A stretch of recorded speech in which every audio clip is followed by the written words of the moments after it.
Hello everyone. तो आज का ये वीडियो काफ़ी इंटरेस्टिंग होने वाला है। इस वीडियो में हम लोग 3-4 ऐसे चीज़ों के बारे में बात करने वाले हैं जो कि ट्रेडिंग में हमारा एक तरह से दुश्मन होता है। ठीक है, हमारा दोस्त नहीं होता, हमको दुश्मन होता है। हमको ट्रेडिंग में सक्सेसफुल होने से रोकता है और हमको पीछे खींचता है। ये सारी चीज़ें क्या क्या हैं? तो सबसे पहले है, एक है फियर, ठीक है, दूसरा है ओवर ट्रेडिंग, ठीक है, और तीसरा है हमारा ग्रीड, और चौथा है फोमो। ठीक है, तो ये 4 चीज़ें हैं, काफ़ी ज़्यादा हम लोगों को प्रॉब्लम देती हैं और लगभग 90% ट्रेडर्स का इन्हीं चारों चीज़ों में से कुछ अच्छा नहीं होता, जिसकी वजह से उनका साइकोलॉजी बिगड़ जाता है और वो साइकोलॉजी बिगड़ने की वजह से उनका ट्रेडिंग अच्छा नहीं हो पाता। तो इसको हम लोग थोड़ा डिटेल में समझेंगे। तो स्क्रीन पे चलते हैं। पहला है फियर, ठीक है, ठीक है, उसके बाद है हमारा फोमो, उसके बाद हो गया हमारा, एक हो जाएगा ओवर ट्रेडिंग, ठीक है, और चौथा हमारा हो जाएगा, सब लिख के रखें हम, ठीक है, ग्रीड। ठीक है, तो एक सेकंड, हाँ ठीक है, यहाँ पर हम लोग देख सकते हैं जो जो हम फील किए हैं, जो जो हम एक्सपीरियंस के साथ जो जो हम नोटिस किए हैं, वो सारे पॉइंट्स हम लिखे हैं कि ये सारी चीज़ें क्यों होती हैं और हम लोग कैसे इसको सॉल्व कर सकते हैं। ठीक है, कैसे हम लोग सॉल्व कर सकते हैं। अब किसी चीज़ को सॉल्व करने से पहले आपको सबसे पहले प्रॉब्लम आइडेंटिफिकेशन करना सबसे ज़्यादा इम्पॉर्टेंट है। आप पढ़े भी होंगे लोग, अगर आप मार्केटिंग और ये सब पढ़ते हैं तो आपको पता होगा कि प्रॉब्लम आइडेंटिफिकेशन सबसे ज़्यादा इम्पॉर्टेंट है।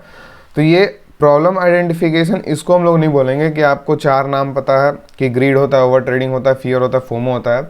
ये प्रॉब्लम आइडेंटिफिकेशन नहीं है। प्रॉब्लम आइडेंटिफिकेशन अच्छे तरीके से होता है पूरे रीज़न के साथ। ठीक है, तो इसमें हम जैसे लिखे हैं कि पहले फियर का हम बात करेंगे। ठीक है, तो फियर में क्या होता है, ठीक है, कि मान लीजिए कि फियर आपको है, ठीक है, तो फियर 3 रीज़न से होता है। सबसे पहले हम सब रीज़न समझेंगे, क्योंकि अगर कोई भी प्रॉब्लम का होने का रीज़न समझ जाएंगे कि ये प्रॉब्लम क्यों हो रहा है, उसको हम लोग सॉल्व अच्छे तरीके से कर सकते हैं।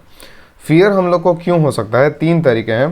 पहला तो है कि हम लोग जो एनालिसिस किए हैं, ठीक है, हम लोग जो एनालिसिस किए हैं उस पर हम लोग को ट्रस्ट नहीं है। ठीक है, उस पर हम लोग को ट्रस्ट नहीं है। ठीक है, जो हम लोग एनालिसिस किए हैं उस पर हम लोग को ट्रस्ट नहीं है। ठीक है, ये पहला रीज़न हो सकता है। दूसरा ये रीज़न हो सकता है कि हमको कितना लॉस होगा, ठीक है, हमको कितना लॉस होगा,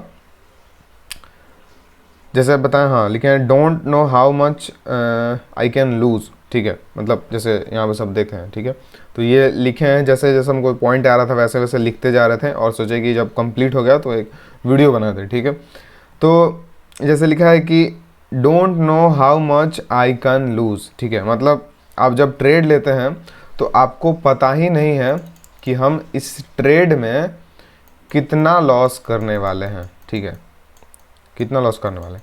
आप क्या सोच के चलते हैं कि आप इस ट्रेड में कितना प्रॉफिट करने वाले हैं, लेकिन ये कभी नहीं सोचते कि इसमें हम मैक्सिमम कितना लॉस करने वाले हैं। ठीक है, ये आपको नहीं पता होता है, इसीलिए आपको फियर होता है। क्योंकि अगर आपको पता होगा कि इतना ही लॉस करने वाले हैं और अगर आप वो लॉस उठा सकते हैं तो आपको डर नहीं लगेगा। ठीक है, पहला चीज़। अगर आपको नहीं पता होगा कि किसी मान लीजिए आप ऑप्शन बाइंग कर रहे हो, स्टॉप लॉस उसमें नहीं लगा रहे हैं, तो आप ट्रेड लेने से सोचेंगे, क्योंकि आपको पता है कि जब लॉसेज होगा तो काफ़ी बड़ा लॉस हो सकता है, मतलब पूरा कैपिटल भी साफ हो सकता है अगर स्टॉप लॉस नहीं लगाएंगे तो उस फेज़ में आपको डर लगेगा। ठीक है, डर का फीलिंग आएगा, क्योंकि आपको पता ही नहीं है कि हमको मैक्सिमम लॉस कितना होगा। लेकिन जब मैक्सिमम लॉस आपको जब डिफाइन हो जाएगा तो आपको फियर होने का चांसेस सबसे कम है। सबसे पहला, हमको एनालिसिस पे अपना ट्रस्ट नहीं है। ठीक है, दूसरा, हमको कितना लॉस होगा वो पता नहीं है मैक्सिमम ट्रेड्स में। ठीक है, तीसरा क्या है कि अगर जानते हैं, मतलब अगर जानते हैं कि मैक्सिमम लॉस कितना हो सकता है और फिर भी डर लग रहा है, इसका मतलब हम लोग वो लॉस के लिए रेडी नहीं है। ठीक है, मतलब कितना लॉस होगा ये हम जानते हैं, ठीक है, जानते हैं, लेकिन फिर भी हमको डर लग रहा है। मतलब मान लीजिए कि 5000 का लॉस इस ट्रेड में हो सकता है, फिर भी हमको डर लग रहा है ट्रेड लेने में, इसका मतलब हम लोग ये लॉस करने के भी स्थिति में नहीं हैं।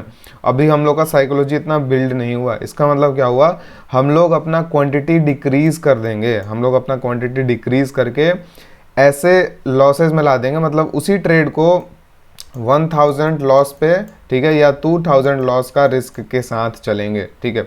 ये आपको शायद नहीं दिख रहा होगा, ठीक है, तो इसमें कुछ है नहीं, बस एक सेकेंड, आप देख सकते हैं 5000 में अगर आपको लॉस हो रहा है तो आप तैयार नहीं हैं कि हम 5000 लॉस ले सकते हैं, इसीलिए आपको जो है इसमें भी डर लग रहा है, ठीक है। तो डर का रीज़न हमको पता चल गया। डर का रीज़न क्या क्या हो सकता है कि एनालिसिस पे हमको ट्रस्ट नहीं है, मतलब आपका जो है आप मार्केट में चार्ट्स के साथ ज़्यादा टाइम स्पेंड नहीं किए हैं, ठीक है। इसका मतलब आप चार्ट पे टाइम स्पेंड कीजिए, आप चार्ट एनालिसिस करने का कोशिश कीजिए, ज़्यादा टाइम दीजिए, और जो भी एनालिसिस कर रहे हैं उस पर ट्रस्ट रखिए, ठीक है। अगर आपको ये चीज़ हो रहा है, आपको पता करना है कि हम जो जो चीज़ बताएंगे आपको उसमें से पता करना आपको कि आपको कौन सा चीज़ इसमें से दिक्कत होता है और कौन सा चीज़ आप करेंगे, ठीक है, तो आप सुधार सकते हैं। अगर आपको एनालिसिस पे ट्रस्ट नहीं हो रहा है तो आप मार्केट में टाइम देंगे, ठीक है।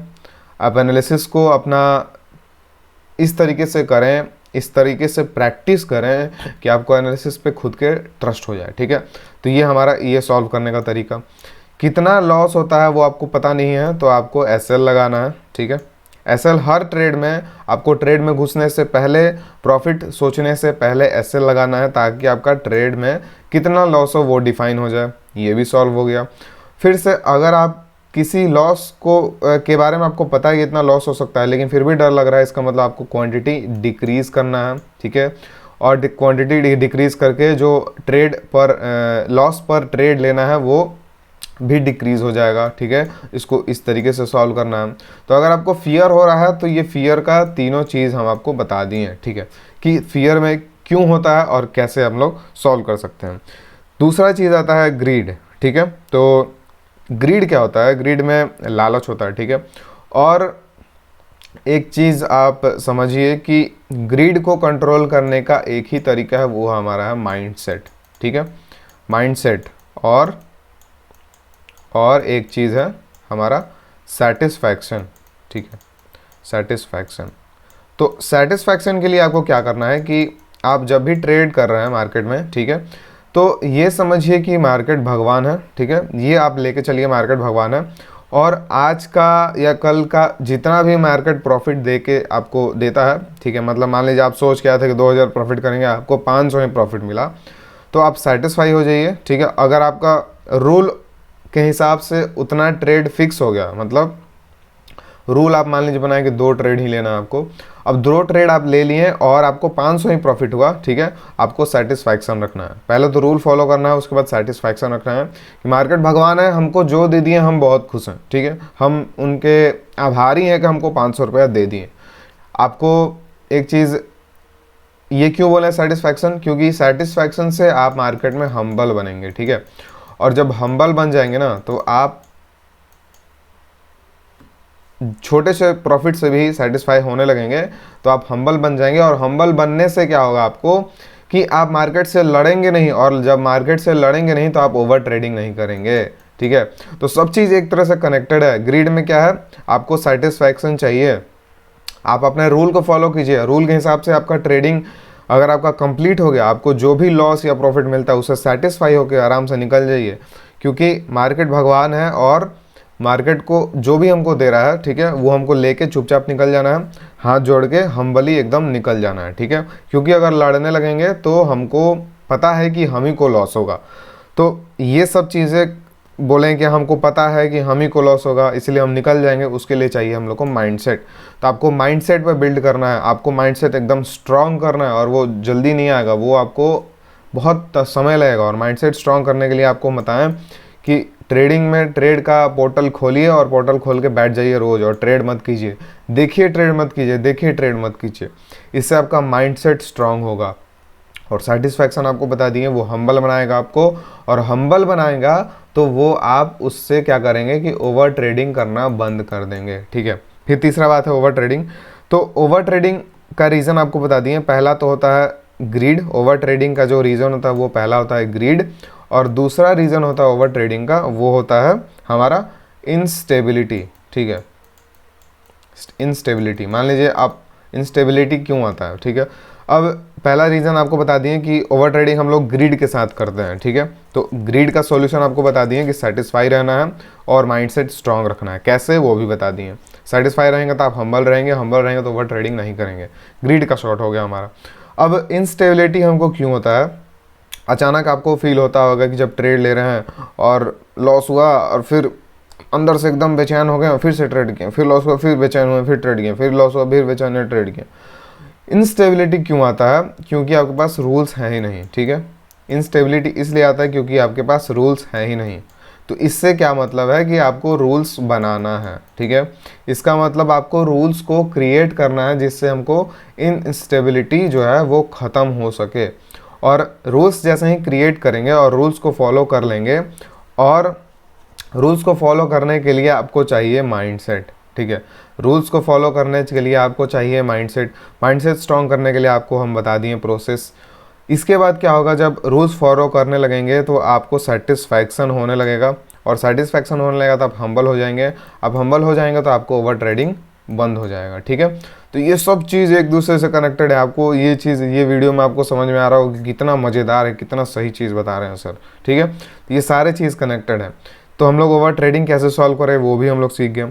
फिर फोमो का अगर हम बात करें, ये हमारा फोमो। फोमो में क्या होता है कि फोमो हम लोग को क्यों होता है कि सेम बात है, फोमो हम लोग को इसलिए होता है क्योंकि हम लोग सेटिस्फाई नहीं है, ठीक है। डिससेटिस्फैक्शन। फोमो, मान लीजिए आप 5,000 का प्रॉफिट किए हैं, सामने वाले का 10,000 का प्रॉफिट हो रहा है, तो आप मिस होने लगेंगे कि हमको यार 10,000 हो सकता था, हम 5,000 भी हुआ, चलो फिर से ट्रेड ले लेते हैं, और उसमें फिर गलती हो जाता है। तो इसीलिए आपको क्या क्या चीज़ें ज़रूरी हैं, सेटिस्फैक्शन बहुत ज़रूरी है। सेटिस्फैक्शन से आप ओवर ट्रेडिंग रोक सकते हैं, सेटिस्फैक्शन से आप फोमो रोक सकते हैं। फोमो के लिए एक और चीज़ है, not having own point of view, ठीक है। ये रील्स में आप देखते होंगे पीओवी। पीओवी मतलब होता है पॉइंट ऑफ व्यू। इसका मतलब क्या होता है कि कोई भी, मान लीजिए ट्रेड लेने से पहले आप टिप्स लेते हैं, किसी का देखते हैं, किसी का सुनते हैं, या जो भी हो, ठीक है। तो वो हम लोग को ट्रेड लेने में मजबूर करता है, ठीक है, क्योंकि सोचते हैं कि वो प्रॉफिट कर रहा है, हम भी प्रॉफिट करेंगे, इसलिए इसका देख के हम ट्रेड ले लेते हैं। लेकिन आपको खुद का पॉइंट ऑफ व्यू होना ज़रूरी है। पॉइंट ऑफ व्यू खुद का कैसे होगा, जब आप एनालिसिस अपना स्ट्रांग करेंगे। एनालिसिस कैसे स्ट्रांग करेंगे, आप मार्केट में जब टाइम देंगे, प्रैक्टिस करेंगे, जब चार्ट्स को पढ़ने पे जब टाइम देंगे, ठीक है, तो आपका एनालिसिस सही होगा।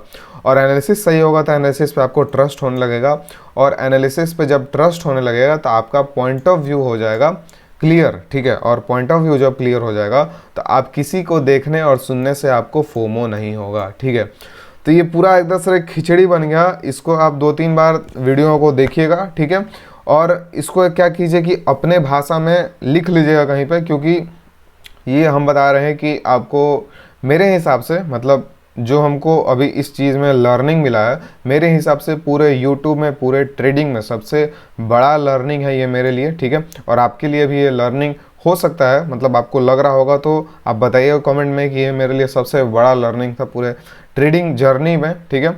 और ये पूरा जो हम आपको सब चीज़ कनेक्टेड बताए हैं वो आपको अच्छे से समझना है, नोट डाउन करना है, और इस पर वर्क करना है कि आप कहाँ चूक रहे हैं, और जहाँ भी आप चूक रहे हैं उस पर आपको सुधारने का कोशिश करना है, ठीक है। तो ये हमारा पूरा वीडियो में जो था वो खिचड़ी हम बन गया। अब खिचड़ी आपको क्या करना है, खुद से बना के और खुद से परोसना है और खुद से खाना है, ठीक है। इस वीडियो में इतना ही था, अगले वीडियो में मिलते हैं।